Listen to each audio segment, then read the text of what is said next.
சமீபத்திய கருத்து கணிப்புகள் நீங்க பாருங்க, அது எல்லாமே அவன் என்ன சொல்றது அப்படின்னா, கொங்கு பகுதியில நடிகர் ஜோசப் விஜய் என்பவர் மிகவும் பாப்புலர் ஆகிவிட்டார். அவருக்கு வந்து சில தொகுதிகள்ல 20% 25% வாக்குகள் இருக்கு.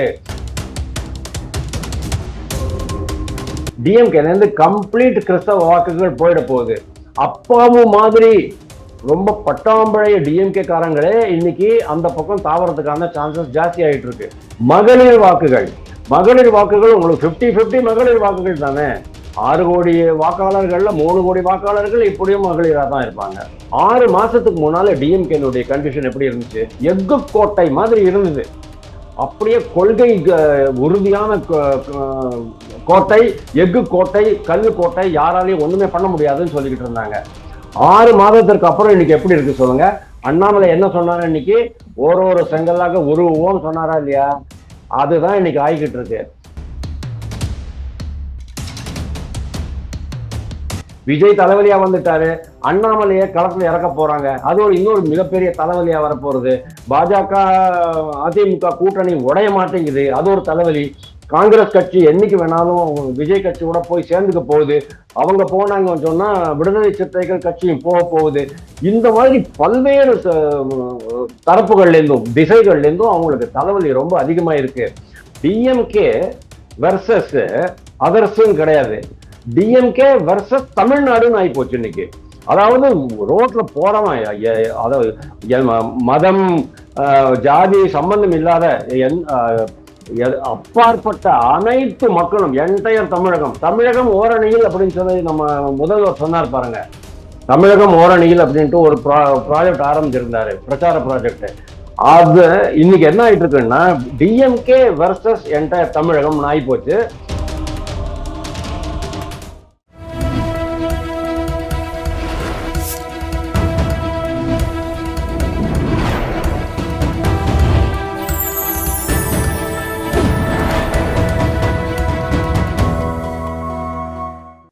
நேயர்களுக்கு வணக்கம். இன்று நம்முடன் நேர்காணலில் இருப்பது அரசியல் விமர்சகர் வாசுதேவன் அவர்கள். சார் வணக்கம். சார் வணக்கம். சார், இப்போ சேலத்துல மகளிர் அணி திமுக சைட்ல இருந்து ஒரு பொதுக்கூட்டம் நடத்த இருக்காங்க. அத பத்தி நீங்க என்ன நினைக்கிறீங்க? சேலத்துல மகளிர் அணில இதுல கொங்கு மண்டலத்துல ஃபுல்லா திருப்பூர், ஈரோடு, சேலம் இது எல்லாத்துக்கும் சேர்த்து பல்லடத்துல நடக்கிறது இன்னைக்கு. ரொம்ப பிரம்மாண்டமான மாநாடு. அது ரொம்ப பிரமாதமான ஏற்பாடுகள் பண்ணிருக்கிறாங்க. அதாவது நம்ம விஜய் கரூர்ல போனப்போ நடந்த சம்பவம் மாதிரி ஒரு அசம்பாவிதம் நடக்கக்கூடாது அப்படிங்கிற ஒரு காரணத்தினால இதை ரொம்ப பிரமாதமான முறையில நடத்தி காமிக்கணும் அப்படிங்கிறத டிஎம்கே ரொம்ப குறியா இருக்குங்கிறத நம்ம பாக்குறோம். ரெண்டாவது, இதை நடத்துறது கொங்கு மண்டலம் அப்படிங்கிறதுனால கொங்கு மண்டலத்துல யார் டிஎம்கேக்கு இன்சார்ஜுங்கிறத பார்க்கணும். அங்க இருக்கிறது செந்தில் பாலாஜி தான். இதுக்கு முன்னாலேயே அவர் அங்கே ஒரு பெரிய மாநாடு நடத்தி காமிச்சிருக்கிறாரு. இப்போ இது 2வது மிகப்பெரிய மாநாடு அப்படின்னு நம்ம பாக்குறோம். 3வது, அவர் மகளிர் அணி அப்படின்னு ஆரம்பிச்சிருக்காங்க. நீங்க இளைஞர் அணி சேலத்துல நடந்தது ஒரு 1 மாசம் முன்னால. அதுக்கு ஏவா வேலு ஏற்பாடுகள் பண்ணியிருந்தாரு. அந்த மாநாடு ஓரளவுக்கு தான் சக்சஸ்ஃபுல்லா இருந்தது. அதுக்கு காரணம் மேலேருந்து ட்ரோன் ஷாட்ல நம்ம பார்க்க முடிஞ்சது. பல சேர் எல்லாம் காலியா இருந்துச்சு. ஆளுங்களை கஷ்டப்பட்டு கூட்டிட்டு வந்தாங்க. வந்தவங்கள்ல பாதி பேருக்கு மேல என்ன மாதிரி ஆளுங்க தான், இளைஞர்கள் எல்லாம் கிடையாது. என்னெல்லாம் நான் இளைஞர் சொன்னேன்னா நீங்க கோச்சுக்குவீங்க. அதனால என்ன மாதிரி ஆளுங்க தான் அங்க நிறைய பேர் இருந்தாங்க. அது ஒரு மிகப்பெரிய டிஎம்கேக்கு பெரிய அளவுல டேமேஜ் ஆகி போச்சு. அதனால இந்த ட்ரிப் அவங்க என்ன பண்ணிட்டாங்க, இந்த மாநாட்டை இன்னும் பர்ஃபெக்டா பண்ணணும் அப்படிங்கிறதுல ரொம்ப கவனம் எடுத்து பண்ணிருக்கிறாங்க. அதுக்கு probably Kanimozhi is also responsible for it அப்படின்னு நான் நினைக்கிறேன். கனிமொழி இல்லைன்னா உங்களுக்கு கனிமொழியுடைய அந்த ஸ்டாம்ப் நம்மளுக்கு தெரியுது, கனிமொழியினுடைய கை வண்ணம் அங்க தெரியுது. இதை ஒரு பிரம்மாண்டமான இதுவா பண்ணணும் அப்படின்னு அவங்க பாக்குறாங்க. ஒரு சேர்லையும் 1,50,000 பேரு 39 மாவட்டங்கள்ல இருந்தும் 38 மாவட்டங்கள்ல இருந்தும், அதாவது இவங்களுடைய பொலிட்டிக்கல் மாவட்டம், அரசியல் மாவட்டங்கள் 78 மாவட்டங்கள் இருக்குன்னு வச்சுங்க. எல்லா இடத்துல இருந்தும் ஆளுங்க வந்திருக்கிறாங்க. ஒரு மாவட்டத்திற்கும் தனித்தனியாக அங்க இடம் ஒதுக்கி இருக்காங்க. இன் அடிஷன் டு தட் 400 ரூபாய் பெருமானம் உள்ள பொருட்கள். அதுல வந்து பிஸ்கட் இருக்கும், தண்ணி இருக்கும், பாக்கி என்னமோ இருக்கும். அதுல பரிசு பொருட்கள் எல்லாம் இருக்கும். அதெல்லாம் கூட அங்க வச்சிருக்காங்க. அந்த பேக்ல 21 தொகுப்புகள் கொண்ட பரிசு பொருட்கள் சொல்லியிருக்காங்க. 21 பொருட்கள்னா 400 ரூபாய்க்கு வருமாங்கிறது எனக்கு தெரியாது. ஏன்னா ஒரு ம். பிஸ்கட் 10 ரூபா தான் இருக்கும், ம். வாட்டர் பாட்டில் 10 ரூபா தான் இருக்கும், 500 ml. 400 ரூபாய் கணக்கு எழுதியிருப்பாங்க. அதாவது ம். 200 ரூபாய்க்கு வாங்கிட்டு 400 ரூபாய்க்கு கணக்கு எழுதுறது டிஎம்கேனுடைய பழக்கம் அப்படிங்கறதுனால இதுலயும் கூட அவங்க அந்த மாதிரி கணக்கு எழுதியிருக்கலாம் அப்படின்னு நான் நினைக்கிறேன். ஏன்னா அவங்களுக்கு வந்து பொய்க்கணக்கு எழுதாம இந்த கட்சி இவ்வளவு தூரம் வளர்றதுக்கு சான்ஸே கிடையாது. இதுதான் கடந்த காலத்துல நம்ம பார்த்ததுங்கிறதுனால நான் அதை சொல்றேன். நோ, இதுல முக்கியமா ஒரே ஒரு நிமிஷம். இதுல காலையில ட்வீட் போடல, மத்தியானம் தான் அவங்க ட்வீட் போட்டாங்க. கனிமொழியோட ட்வீட் நீங்க பாத்தீங்களோ? அதுல வந்து ஒரு படம் போட்டிருக்கு. அது என்ன படம் போட்டிருக்கு அப்படின்னா, கனிமொழி, தமிழச்சி தங்கபாண்டியன், அப்புறம் இன்னொரு லேடி இருக்கிறாங்க. ம். 4வதாக நடுவுல ஒரு லேடி நிக்கிறாங்க, தமிழிசை சவுந்தரராஜன். அவங்கள போடுறதுக்கு என்ன அவசியம் இருக்கு? என்ன சஜஸ்ட் பண்றாங்க இதுல? அதாவது மகளிர் வெல்கிறார்கள் அப்படிங்கிற மாதிரி ஒரு தலைப்பு போட்டு, இது மகளிர் மாநாடு தானே, மகளிர் மாநாடு வெல்லும் தமிழ் பெண்கள் அப்படின்னா, நேத்திக்கு வரைக்கும் தமிழ் பெண்கள் அந்த இப்ப விட்டு போச்சு. ஆனா இன்னைக்கு அந்த இப்ப சேர்த்துக்கிட்டாங்க. அந்த முகப்புலையும் தமிழ் பெண்கள் அப்படிங்கறத கரெக்டா தமிழ்ல, ஏன்னா நம்மளுக்கு தான் தமிழே தெரியாது. யாராச்சும் எழுதி கொடுத்தா அதை கூட நம்ம தப்பு தப்பா தான் தமிழ்ல படிக்கிறோம். அந்த மாதிரியான ஒரு தமிழ்நாடு தான் இன்னைக்கு. அந்த மாதிரியான ஒரு வளர்ச்சி தான் தமிழ்ல நம்மளுக்கு கிடைச்சிருக்கு இந்த திராவிட அரசியல்ல 60 வருஷமா. அப்படி இருக்கும்போது அதை கொஞ்சம் சேஞ்ச் பண்ணிக்கிட்டாங்க. சோ இந்த தமிழிசையை அங்க அந்த தமிழிசையும் சேர்த்து போட்டோ போட்டதுல ஏதாவது உள்குத்து இருக்கா, உள்காரணங்கள் இருக்கா அப்படின்னு நீங்க கேட்கலாம். ஆனா எனக்கு என்ன தோன்றது, இது வேணும்னே தமிழிசையை பத்தி ஒரு ஒரு ஒரு சந்தேகம் கிளப்பக்கூடிய, அதாவது பாஜகக்குள்ளேயே சந்தேகம் கிளப்பக்கூடிய அளவுக்கான ஒரு மேட்டரா தான் நான் பாக்குறேன். ஏனென்றால் இதுக்கு முன்னால டிஎம்கே தொடர்ச்சியா, ஏடிஎம்கே பாஜக 2 பேருக்கு நடுவுல ஒரு குழப்பத்தை விளைவிப்பதற்கு தொடர்ச்சியா முயற்சி பண்ணிக்கிட்டு இருக்கு. அதே மாதிரி பாஜகக்குள்ளேயே Annamalai versus others, Annamalai versus மாநில தலைமை, அண்ணாமலை வர்சஸ் தேசிய தலைமை, இந்த மாதிரியான சில குழப்பங்கள்லாம் கொளுத்தி கொளுத்தி போட்டுக்கிட்டே இருப்பாங்க. அது வெடிச்சிரும், நம்ம அதுல குளிர் காயலாம் அப்படின்னு பாக்குறாங்க. இன்னைக்கு வரைக்கும் அது நடக்கல அப்படிங்கிறது உண்மை. கேரியான். சார், இப்ப பாத்தீங்கன்னா அண்ணாமலை அவர்களும் சரி, கொங்கு தொகுதியில வந்து ஒரு சக்தி வாய்ந்த ஒரு ஆள். அவருக்கு நிறைய வாக்குகள் இருக்கு. அண்ணாமலை, செங்கோட்டையன், செந்தில் பாலாஜி அவர்கள், இவங்க எல்லாமே வந்து இந்த கொங்கு மண்டலத்துல வந்து ஒரு ஆதிக்கத்தை செலுத்தி இருக்கக்கூடிய ஒரு ஆட்கள். உண்மையா இந்த கொங்கு மண்டலம் அப்படின்றது யாருடைய கட்டுப்பாட்டுல இருக்கு? சூப்பர் கேள்வி கேட்டீங்க, அருமையான கேள்வி மேடம். நீங்க ரொம்ப come to the core issue. Kongu மண்டலம் தான் இன்னைக்கு வந்து பெரிய ப்ராப்ளமேட்டிக் மண்டலமா மாறி இருக்கு. ஒரு காலத்துல ஏடிஎம்கே கோட்டையா இருந்துச்சு. அப்புறம் செந்தில் பாலாஜி அங்க போட்டுட்டு அந்த கொங்கு மண்டலத்துல 10க்கு 10 அவங்க எடுத்தாங்க பாத்தீங்களா 2024 மக்களவை தேர்தல்ல. அதுக்கப்புறமா அது வந்து டிஎம்கே கோட்டையா மாறிச்சுங்கிற ஒரு பிம்பம் இருக்கு. ஆனா அதுல எனக்கு உடன்பாடு இல்லை. காரணம் என்ன அப்படின்னா, அண்ணாமலைக்கும் ஏடிஎம்கேக்கும் இடையில இருந்த பிரச்சனையினால பாஜக அதிமுக உறவு முறிந்தது. அதுக்கப்புறம் என்னாச்சு, அண்ணாமலையை தோக்கடிக்கணும் அப்படிங்கிற குறியிலேயே அந்த ஒரு நோக்கம், அந்த ஒரு இலக்கோட இவங்க என்ன பண்ணிட்டாங்க, ஏடிஎம்கே வாக்குகள் எல்லாம் பாஜகவுக்கும் மாத்தினாங்கிறது உண்மை. கோயம்புத்தூர்ல அண்ணாமலை தோத்ததுக்கு காரணமே ஏடிஎம்கே வாக்குகள் அவங்களுக்கு போச்சு. அதனால்தான் ஏடிஎம்கே 3வது இடத்துல வந்தது. இதை நான் திருப்பி சொல்லிக்கிட்டு இருக்கேன். எல்லா ஊடகங்கள்லயும் நான் இதை பத்தி சொல்லிட்டு இருக்கேன். Now Annamalai is still a very big factor. இதுல இன்னொரு நீங்க 3 பேர் சொன்னீங்க. செங்கோட்டையன், ஓகே, செங்கோட்டையன் அவர் அந்த ஏரியால மட்டும்தான் மேடம். அதாவது அந்த கோவிச்செட்டிப்பாளையம், திருச்செங்கோடு, ஈரோடு, பெருந்துறை, அந்த ஒரு சத்தியமங்கலம், இந்த 4-5 தொகுதிகளில் மட்டும்தான் அவர் கொஞ்சம் பெரிய ஆளா இருக்கிறாரு. ஆனா அண்ணாமலையினுடைய ரீச் வந்து என்டையர் கொங்கு பெல்ட்லயும் இருக்குங்கிறதுல எந்த சந்தேகமும் உங்களுக்கு வேண்டாம். அங்க செந்தில் பாலாஜி எவ்வளவோ கால் ஊன்ற முயற்சி பண்றாரு. ஆனால் இன்னைக்கு வரைக்கும் அவரால் பண்ண முடியல. ஒரு மிகப்பெரிய மாநாடு நடத்திட்டதுனால ஒரு மிகப்பெரிய தலைவர் அப்படிங்கிறதெல்லாம் கிடையாது. இவர் கூட தான் 2 மாநாடு நடத்தினாரு. சிறுகனூர்ல, திருச்சியில 2021 தேர்தலுக்கு முன்னால திருமாவளவன் ஒரு பிரம்மாண்டமான மாநாடு நடத்தினாரு. இன்னைக்கு அவர் பெரிய தலைவரா உருவாயிட்டாரா? கிடையாது. அதே மாதிரி அதே திருமாவளவன் திருப்பியும் கள்ளக்குறிச்சி பக்கத்துல ஒரு மது ஒழிப்பு மாநாடு நடத்தினாரு. பிரம்மாண்டமா இருந்துச்சு. 30 கோடி ரூபாய் செலவு பண்ணாங்க. அதனால அவருக்கு வந்து பெரிய இதாயிடுச்சு. அதெல்லாம் ஒண்ணுமே கிடையாது. அதனால இன்னைக்கு செந்தில் பாலாஜி கிடையாது, செங்கோட்டையன் கிடையாது, அண்ணாமலை. எஸ், இன்னொரு முக்கியமான ஃபேக்டர் நான் சொல்றேன். சமீபத்திய கருத்து கணிப்புகள் நீங்க பாருங்க.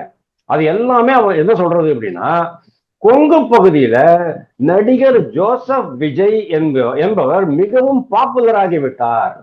அவருக்கு வந்து சில தொகுதிகளில் 20%, 25% வாக்குகள் இருக்கு. ஏடிஎம்கே 2வது இடத்துக்கு தள்ளப்படும், 3வது இடத்துக்கு தான் டிஎம்கே வரும் அப்படின்னு சொல்லி இருக்கிறாங்க. அப்போ அது நம்ம அந்த ஃபேக்டரை எடுத்துக்கணுமா வேண்டாமா? அது மட்டும் இல்லாம இவங்க பல்லடத்துல இதுக்கு முன்னாலேயே பாஜக எண்மண் எண்மக்கள் யாத்திரை நடந்து முடிஞ்ச போது பிரதம மந்திரியை கூப்பிட்டு பல்லடத்துல வந்து இதே இடத்துலதான் இது பண்ணாங்க. ஒரு மிகப்பெரிய பிரம்மாண்டமான மாநாடு நடத்தினாங்க. சோ கொங்கு பகுதியில மாநாடு நடத்தணும், நம்மளுடைய பவரை காமிக்கணும் அப்படிங்கறத எல்லா கட்சிகளும் போட்டா போட்டி பண்ணிக்கிட்டு இருக்குது. அதனுடைய ஒரு தொடர்ச்சியா தான் இன்னைக்கு வந்து டிஎம்கே இதை பண்ணிட்டு இருக்கு நான் பாக்குறேன். ஆனால் கொங்கு மண்டலம் இன்னைக்கு ஏடிஎம்கே பாக்கெட்டுக்குள்ள திருப்பி வந்துருச்சுங்கிறத என்னால உறுதி செய்ய முடியும். அதுக்கு காரணம் என்ன அப்படின்னா, பெருவாரியான மக்கள் எதிர்ப்பு. அதாவது டிஎம்கே வெர்சஸ் அதர்ஸ்ன்னு கிடையாது, டிஎம்கே வெர்சஸ் தமிழ்நாடுன்னு ஆகி போச்சு இன்னைக்கு. அதாவது ரோட்ல போறவன், அதாவது மதம் ஜாதி சம்பந்தம் இல்லாத அப்பாற்பட்ட அனைத்து மக்களும், என்டையர் தமிழகம் ஓரணியில் அப்படின்னு சொல்லி நம்ம முதல்வர் சொன்னார் பாருங்க. தமிழகம் ஓரணியில் அப்படின்ட்டு ஒரு ப்ராஜெக்ட் ஆரம்பிச்சிருந்தாரு, பிரச்சார ப்ராஜெக்ட். அது இன்னைக்கு என்ன ஆயிட்டு இருக்குன்னா, டிஎம்கே வெர்சஸ் என்டையர் தமிழகம் ஆகி போச்சு. தமிழகம் மொத்தமா வந்து அணிதிரண்டு டிஎம்கேக்கு எதிராக நிக்குது. அதை உடைக்கிறதுக்காக தான் அவங்க பாக்குறாங்க. அதனால இது வந்து டிஎம்கேனுடைய ஒரு கனவாகத்தான் போக போகுதுன்னு நான் பாக்குறேன். தேங்க்யூ. கொங்கு மண்டலம் அப்படின்றது வந்து அதிமுகவோட சட்டப்பையில இருக்கு அப்படின்றது வந்து நீங்க சொல்றீங்க. அதிமுகவோட சட்டப்பைனா அது எடப்பாடி அவர்கள் கிட்ட இருக்குன்னு சொல்றீங்களா, இல்ல செங்கோட்டையன் அவர்கிட்ட இருக்குன்னு சொல்றீங்களா? இல்ல இல்ல, அதிமுக செங்கோட்டையன் கிடையாது, எடப்பாடி பழனிசாமி தான். நீங்க சொல்றது ஓகே சார். ஏன்னா கொங்கு மண்டலம் அப்படின்றத மொத்தமா கட்டுக்குள்ள எடுத்துட்டு வந்து எம்ஜிஆர்ட்டையும் சரி ஜெயலலிதா அம்மையார்ட்டையும் சரி கொடுத்தது வந்து அப்படின்னு பார்த்தோம்னா செங்கோட்டையன். அவர் இருக்கிற பட்சத்துல அந்த இடத்துல அவங்க ரொம்ப பவர்ஃபுல்லா இருந்தாங்க. இப்ப அவரே அந்த கட்சியில இருந்து விலகி வந்துட்டாரு. இப்போ அங்க இருக்கிற மக்களோட வாக்கு அப்படின்றது அதிமுகக்கு போகுமா இல்ல தாவேகாக்கு போகுமா சார்? அதிமுகக்கு முதல்ல போகும், 2வதா ப்ராபபிளி தாவேகா வரலாம், 3வதாகத்தான் டிஎம்கே வரப்போகுது அப்படிங்கிறது என்னுடைய கடந்த ஒரு வாரமாக நான் இதை சொல்லிக்கிட்டு இருக்கேன். நீங்க சொல்றீங்க செங்கோட்டையன் தான் வந்து அந்த மண்டலத்தையே நிர்மாணிச்சு கொடுத்தாரு அப்படின்னுட்டு. செங்கோட்டையன் அன்னைக்கு கூட நான் சொல்றேன், அந்த கோபிச்செட்டிப்பாளையம் அந்த மாதிரி ஏரியால மட்டும்தான் பாப்புலரா இருந்திருக்காரு. ஒரு ஆள் 9 முறை ஜெயிச்சார் அப்படிங்கிறதுனால அந்த மண்டலமே அவருன்னு சொல்ல முடியாது. அப்படி நீங்க பாத்தீங்கன்னு சொன்னா நம்ம தலைவர் இருக்கிறாரு துரைமுருகன் அப்படின்னு ஒரு சீனியர் மோஸ்ட் எம்எல்ஏ இருக்கிறாரு. அவர் 10 முறை வேலூர் காட்பாடியில ஜெயிச்சிருக்கிறாரு. அப்படின்னா வடக்கு மண்டலம் ஃபுல்லா அவருதுன்னு சொல்ல முடியுமா? வடக்கு மண்டலத்துல இன்னைக்கு கூட பாமகவும் ஏடிஎம்கேயும் இருக்கு. சென்னைக்குள்ள ஏடிஎம்கே வந்தாச்சு, விஜய் வந்தாச்சு. இன்னுமே இறங்கு முகம் தான் யாருக்கு? டிஎம்கேக்கு. அதனால நீங்க கொங்கு மண்டலத்தை கட்டமைச்சவரே வந்து இவரும் நீங்க சொல்லாதீங்க. ஜெயலலிதா எவ்வளவோ முயற்சி பண்ணியிருக்கிறாங்க, அங்க தங்கமணி வேலுமணி மாதிரி ஆளுங்கள்லாம் வேலை பண்ணியிருக்கிறாங்க. ஏன் இங்க இருக்கிற முத்துசாமி கூட அப்போ அங்கதானே இருந்தாரு, ஏடிஎம்கேல தானே இருந்தாரு. அதுக்கப்புறமா செந்தில் பாலாஜி, அப்புறமா தான் செங்கோட்டையன் அந்த லிஸ்ட்ல நீங்க பாத்தீங்கன்னா கூட, அதாவது அந்த ஹயரார்க்கில நீங்க பாத்தீங்கன்னா கூட செங்கோட்டையன் 4வது 5வது தான் இருப்பாரு. ஃபர்ஸ்ட் வேலுமணி தான் இருப்பாரு, அப்புறமா தங்கமணி இருப்பாரு, அந்த மாதிரி தான் இருப்பாரு. அதனால செங்கோட்டையனுக்கு இதுல வந்து நீங்க இம்பார்ட்டன்ஸ் கொடுக்கறதுல எனக்கு உடன்பாடு இல்லை.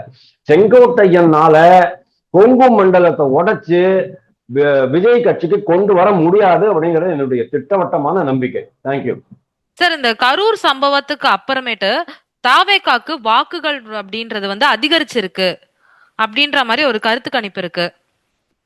கரெக்ட், கருத்து கணிப்புகள் வந்திருக்கு, இல்லைன்னு சொல்லல. ஆனா அன்பார்ச்சுனேட்லி என்னாச்சு, இந்தியா டுடேக்கு இவங்க ஒரு இந்தியா டுடேல ஒரு இது வந்தது, கிட்டத்தட்ட 40% இருக்கு, 32லயே 40% இருக்குங்கிற மாதிரி வந்துச்சு. அதுக்கப்புறமா அவங்க சொல்லிட்டாங்க, கிளாரிஃபை பண்ணிட்டாங்க, நாங்க தமிழகத்துல கருத்து கணிப்பு பண்ணல. அது அந்த டீடைல்ஸ் தாவேக்காவே கொடுத்தது தான், அதை தான் நாங்க சொல்றோம்னு சொல்லி அவங்க கிளாரிஃபை பண்ணிட்டாங்க. ஆனா அது எப்படியோ இருக்கட்டும் பரவாயில்ல, 30% 40% இருக்கட்டும் பரவாயில்ல. இன்னைக்கு டிஎம்கேக்கு என்ன ப்ராப்ளம்? இன்னைக்கு நம்ம டிஎம்கே மகளிர் அணி நடந்துகிட்டு இருக்கு. மகளிர் அணியை பத்தி நம்ம பேசணும். ஏன் மகளிர் அணி அப்படின்னு நீங்க கேட்டா, ஃபர்ஸ்ட் அவங்களுக்கு என்ன பயம் அப்படின்னா, விஜயனுடைய உதயம். டிஎம்கேக்கு எல்லா சைட்லயும் தலைவலி ஆரம்பிச்சாச்சு மேடம். ஒண்ணு, அதிமுக பாஜக கூட்டணி வந்ததுல இருந்து ஏப்ரல் 11ஆம் தேதியில இருந்து அவங்களுக்கு தலைவலி ஆரம்பிச்சாச்சு.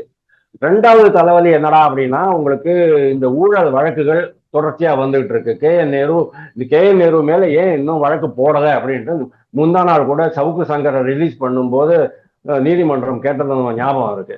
ரெண்டாவது. மூணாவது திருப்பரங்குன்றம் இஷ்யூ. திருப்பரங்குன்றத்துல ஒண்ணுமே பண்ணிருக்க வேண்டாம்.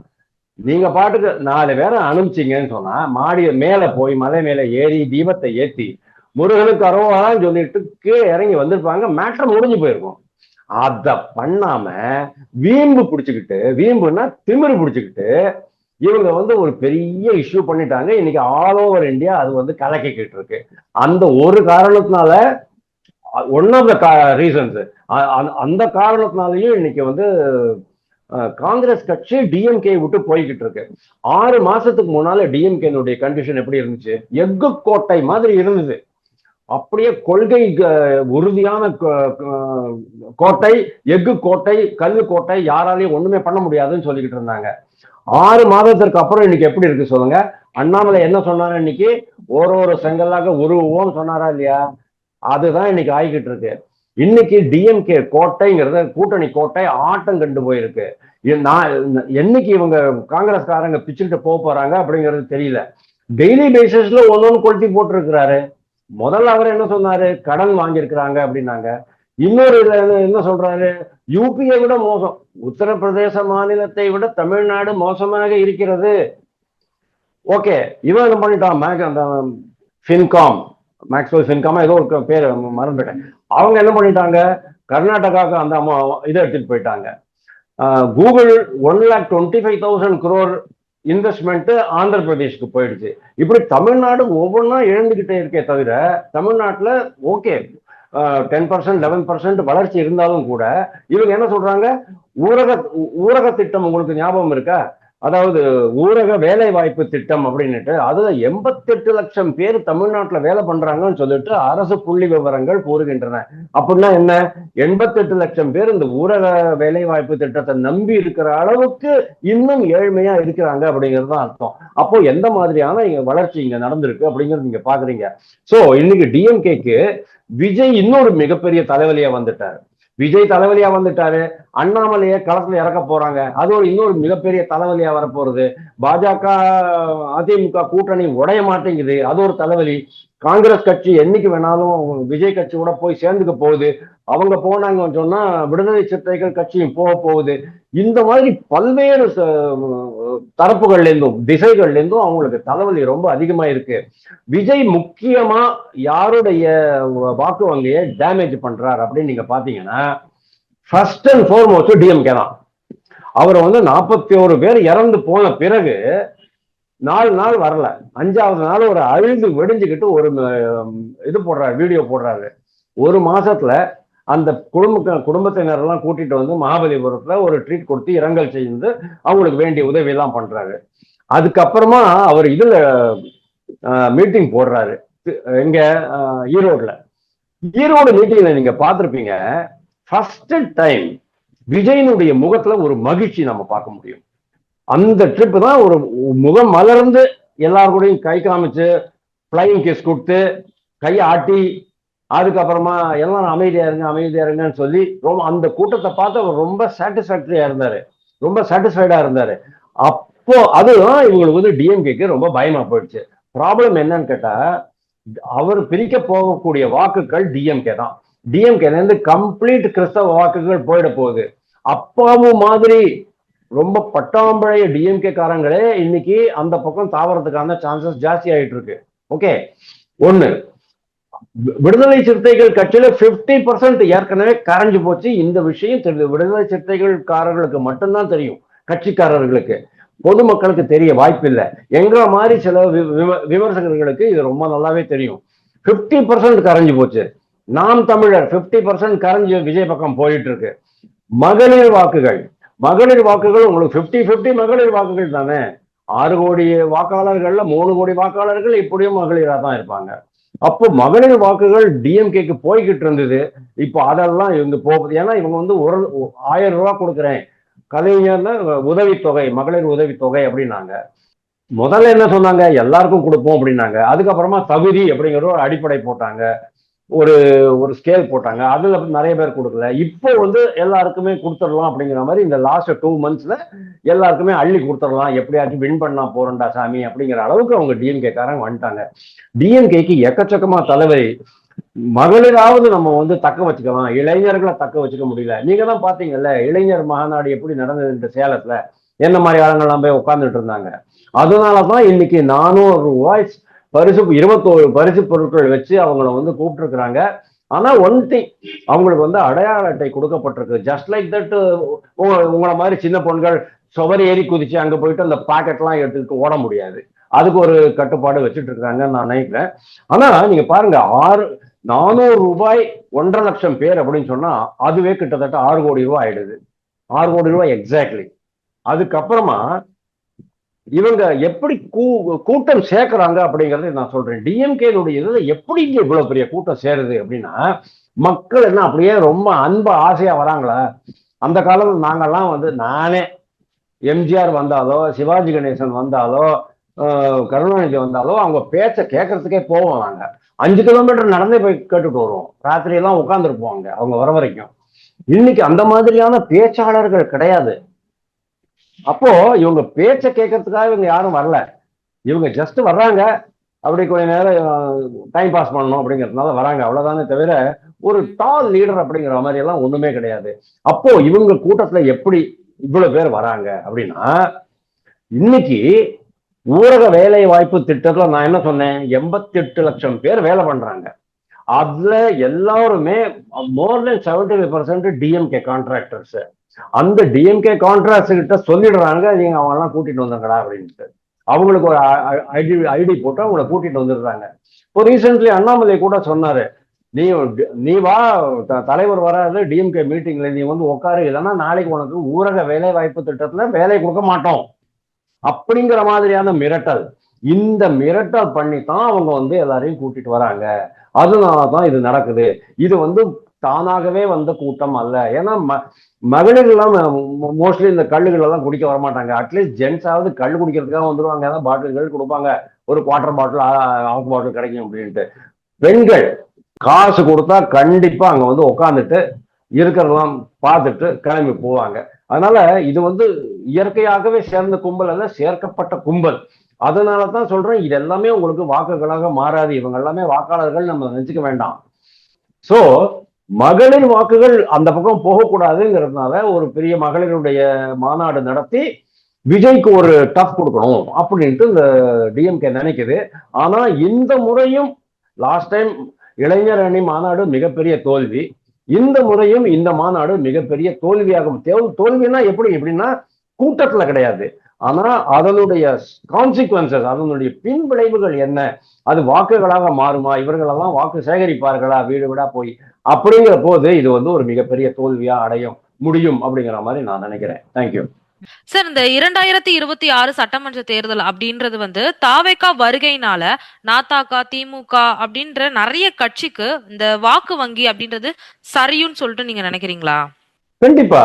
இவரோட ரெண்டு விஷயம் இருக்கு. அதுக்கு ஒரேடியா விஜய் மேலேயே, விஜய்க்கு நம்ம வந்து ஃபுல் கிரெடிட் கொடுக்க முடியாது. Vijay is one of the reasons. First reason உங்களுக்கு வந்து திமுக மீது இருக்கும் வெறுப்பு, பொதுமக்களுடைய வெறுப்பு.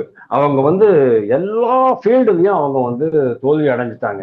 சட்டம் ஒழுங்கு எப்படி இருக்குங்கிறது உங்களுக்கு தெரியும், பெண் பாதுகாப்பு எப்படி இருக்குங்கிறது தெரியும். பெண்கள் மாநாடு நடத்துறீங்களே, டிஎம்கேக்குள்ளேயே பெண்களுடைய பாதுகாப்பை பத்தி ஏதாவது சொல்ல முடியுமா உங்களுக்கு? சொல்ல முடியாது. ஏன்னா கோடம்பாக்கத்துல கனிமொழி கலந்து கொண்ட மீட்டிங்லயே டிஎம்கே காரங்க அந்த பசங்க எல்லாம் என்ன பண்ணாங்க, யூனிஃபார்ம் போட்டுக்கிட்டு இருந்த பெண் போலீசாருடைய இடுப்ப கிள்றது, ஹிம்சை பண்றது, இதெல்லாம் அவங்க பண்ணிட்டு இருந்தாங்க. அந்த அளவுக்கு ஒழுக்கங்கெட்ட ஒரு பார்ட்டியா இருக்கு. இன்னைக்கு மட்டும் இல்ல, அந்த காலத்துல இருந்தே வந்து டிஎம்கே ஒரு ஒழுக்கங்கெட்ட பார்ட்டியா தான். இங்க தெய்வ செயல் அப்படின்ட்டு அரக்கோணத்துல ஒருத்தர் இருந்தாரு. அவர் என்ன பண்ணினார் சொல்லுங்க? அவர் மேல டிஎம்கே என்ன ஆக்ஷன் எடுத்திருந்தீங்க சொல்லுங்க? ஒரு ஞானசேகரன் கிடையாது மேடம். டிஎம்கேல எல்லாருமே ஞானசேகரன்கள் தான், எல்லாருமே தெய்வ செயல்கள் தான். ஏன்னா அவங்களுக்கு வந்து டாப் லெவல் வரைக்கும் இந்த மாதிரி சமாச்சாரங்கள் சப்ளை பண்ணுவாங்க. கஞ்சா சப்ளை பண்றது, அபின் சப்ளை பண்றது, மற்ற ரசாயன போதைப் பொருள் மெத்தம்பெட்டபைன் சப்ளை பண்றது மட்டும் இல்ல, இதையும் அவங்க சப்ளை பண்ணி அவங்களுக்கு பெரிய பெரிய இடத்துலலாம். ஏன் சவுத்ல, நீங்க சவுத் பக்கம் போனீங்கன்னு சொன்னா, தெற்குல எஸ்பெஷலி மதுரைக்கும் தெற்குல நீங்க போனீங்கன்னு சொன்னீங்கன்னா, அங்க பல்வேறு லேடிஸ், நிறைய லேடிஸ் வெளியில வந்து சொல்லுவாங்க, தனிப்பட்ட முறையில வந்து சொல்லுவாங்க உங்ககிட்ட, இந்த மாதிரி பண்றாங்க, இந்த மாதிரி பண்றாங்க, ரொம்ப பாலியல் தொல்லை கொடுக்குறாங்க அப்படின்னுட்டு. டிஎம்கே பாலிட்டிக்ஸே பாலியல் தொல்லையா மாறி போச்சு இன்னைக்கு. ஒண்ணு சட்டம் ஒழுங்கு இல்ல, சட்டம் ஒழுங்கு யார் கையில இருக்கு? கள்ளச்சாராயம் எப்படி நடந்தது, எப்படி வெங்காய வயல்ல இன்னைக்கு நீங்க வந்து கண்டுபிடிக்காம இருக்கிறீங்க? கண்டுபிடிச்சிருக்கீங்க. அது எப்போ? விஜய் சொன்னாரு, நான் நாளைக்கு பரந்தூர் போறேன், நாளைக்கு நான் இதுக்கு போறேன் அப்படின்னாரு. எங்க வேங்கை வயல் நான் போறேன் அப்படின்னாரு. ராத்திரோடு ராத்திரியா இந்த அரசு பயந்து போய் 3 பசங்களை பிடிச்சி உள்ள வச்சாங்க. அந்த 3 பேரும் அதே சமூகத்தை சேர்ந்தவர்கள், பட்டியலின மக்கள் சமூகத்தை சேர்ந்தவர்கள். அதுக்கு தான் வந்து திருமாவளவன் வந்து அப்ஜெக்ஷன் கொடுக்குறாரு, இது ரொம்ப தப்பு அப்படின்ட்டு. அப்போவாது திருமாவளவன் வெளியில வந்திருக்கணும் வேண்டாமா? இன்னும் ஓட்டிக்கிட்டே இருக்கிறாரு. காரணம் என்ன அப்படின்னா, திருமாவளவனுடைய ஐடியா எப்படி? அவருக்கு விஜய் பக்கம் போகணும்னு ஆசையா இருக்கு. ஆனா விஜய் பக்கம் போறதுக்கு முன்னால காங்கிரஸ் போகட்டும், காங்கிரஸ் போயிட்டு நம்மளுக்கு சொல்லணும், ஏய் நீ வா அப்படிங்கும், அதுக்கு பின்னால் நாம போகலாம் அப்படிங்கிற மாதிரி அவர் வெயிட் பண்ணிட்டு இருக்கிறாரு. ஆக மொத்தம் கள நிலவரம் இன்னைக்கு எப்படி இருக்கு அப்படின்னா, விஜய் உதயமானதுனால டிஎம்கேக்கு damage, no doubt about it. DMK வந்து 2 பேரை பத்தி தான் பயப்படுறது. ஒண்ணு பாஜக, அண்ணாமலை. இந்த அண்ணாமலை ஒரு மிகப்பெரிய தலைவலி. 11th ஏப்ரல் கூட இந்த தலைவலி ஒழிஞ்சதுன்னு பார்த்தா திருப்பி உள்ள வந்து உட்காந்துக்கிட்டாரு. டெய்லி ஒரு அறிக்கை, டெய்லி ஒரு பத்திரிகை சந்திப்பு, டெய்லி ஒரு எக்ஸ்ல ஒரு போஸ்ட், எக்ஸ் தளத்துல. இதே தலைவலியா போச்சு. 2வது தலைவலி விஜய். விஜய்க்கு வந்து இவ்வளவு பெரிய ஆதரவு இருக்கு அப்படிங்கிறது ஓரளவுக்கு கட்டமைக்கப்பட்டதுதான் அப்படிங்கிறது எனக்கு தெரியும், ஓரளவுக்கு. ஆனா அர்பன் சென்டர்ஸ்ல அதை கட்டமைக்கப்படவில்லை. அர்பன் சென்டர்ஸ்ல அவருக்கு இருக்கிறது உண்மைதான். அதனாலதான் சொல்றேன், இன்னைக்கு பாருங்க, கம்ப்ளீட் கோஸ்டல் ஏரியால கிறிஸ்தவர்கள் இருக்கிறாங்க. அது கிறிஸ்தவ வாக்குகள் எல்லாம் விஜய் அள்ளிட்டு போறாரு.